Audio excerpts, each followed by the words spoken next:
Ayun na nga Taparkad. So, it's early in the morning. Actually, hindi na early kasi tinanghali na ako ng gising.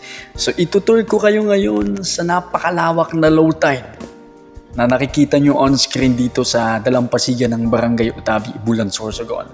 So, dahil malapit lang kami medyo sa dagat, kaya mas accessible na sa akin na lakarin na lang. O kumbaga, ito na yung pasyalan talaga namin every early in the morning. So, as you can see, yan. So, napaka-low tide. Ayan. So, sabi ko, maglalakad-lakad ako pansamantala. At syempre, ito nakita ko si Baby Boy. So, may dala na siyang isda galing dun sa lambat na tinanggal nila. Kasi, so may pang-ulam na pag-uwi. So, napaka-diskarte nitong batang ito, diba? So, syempre, ito pa. At mapapansin ninyo guys, ito, sa lawak ng lupain na ito, o lupain parang sarili ko namang hektarya, ito, napakadaming alaala nito. Dito kami nagkakaykay ng tuway nung kabataan namin. Hindi kami nagkakaraykay sa mga shells. Ayun. So, and other laman dagat na pang-ulam na din. At syempre guys, habang nag-iikot ako, nakita ko tong CCTV. Parang CCTV yata to. May CCTV sa dagat. So, nakatutok siya doon. Di ko alam kung ano yun. Ayan o, tingnan nyo. So, ang ganda siguro, napaka-HD siguro ng CCTV na ito. Nakita ko lang nakatusok siya doon sa may bato. Di ko alam kung para saan yan. At nakita ko rin yung sapatos ni Cinderella. Ayan o. So, nilumaan na ng panahon, hindi na siguro nahanap kung kaninong kakasya. Pati yung short niya na naiwan niya nung nagtatakbo-takbo siya na siya. At ito guys, marami pa ditong mangrove. Ito din, napaka-memorable nitong area na to. Dito kami namimingwit o katulad ng mga kabataan ito. O, tingnan mo. So, patong-patong pa sila. I mean, magkaka-dikit-dikit sila sa likod. So, naghahanap. Siyempre, namimingwit sila ng isda. Nai-enjoy talaga nila yung moment na ganito. Lalong-lalo na pag malapit ka sa tabing dagat, talagang didiskarte ka ng mga pang-ulam. So, napaka-madiskarte ng mga batang ito. So, as you can see, namimingwit sila. Yung mga naandun sa kanilang plastic bag, tinanong ko sila kung ano yun. At ito yun, na-found out ko.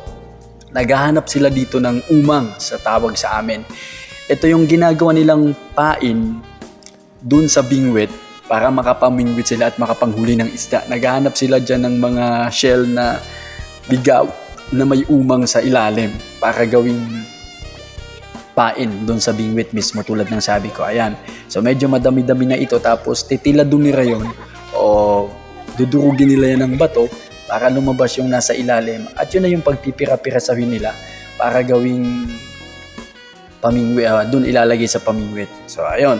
So, pupunta naman sila ng other area para maghanap ng umang tapos sabay-sabay silang tatlo mamimingwit.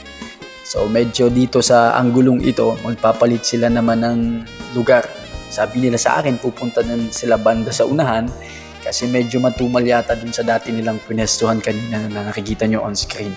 So, ang sarap lang sa pakiramdam na kahit simpleng mga memories ng mga kabataang ito, panigurado hindi maaalala talaga nila ito pagdating ng panahon. Pag tumanda na sila, kasi pag nakikita mo na lang yung mga ganitong lugar, magto-throwback talaga sa iyo yung mga memories ng mga kabataan or the childhood memories na sinasabi natin.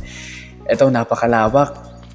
Ganito guys yung makikita niyo talaga pag napakalaki ng low tide. Akala mo isang malawak na lupain na walang mga tanim sa gitna, na puro lang naandun sa gilid yung mga niyog. Kasi nga, dagat talaga to.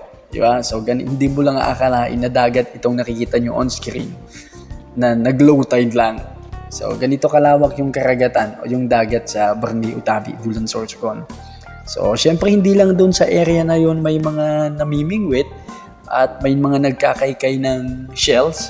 So, mayroon din dito tayong nakita kanina. So, ito makikita niyo sa screen na watak-watak sila. May mga kanya-kanya silang pwesto para maghanap ng mauulam, para may mapagkukahanan ng shells na kinakaykay nila. Ayan. So, marami akong nakita dito. Ilan to yung mga kabataan na ito na nakikita nyo on screen. Ayan. So, naghahanap sila dyan ng shells. Tapos, yung iba naghahanap ng pwesto kung saan sila magsisimulang magkaykay ng tuway sa amin dito sa Bicol. Ayan. So, pagmasdan nyo guys yung screen.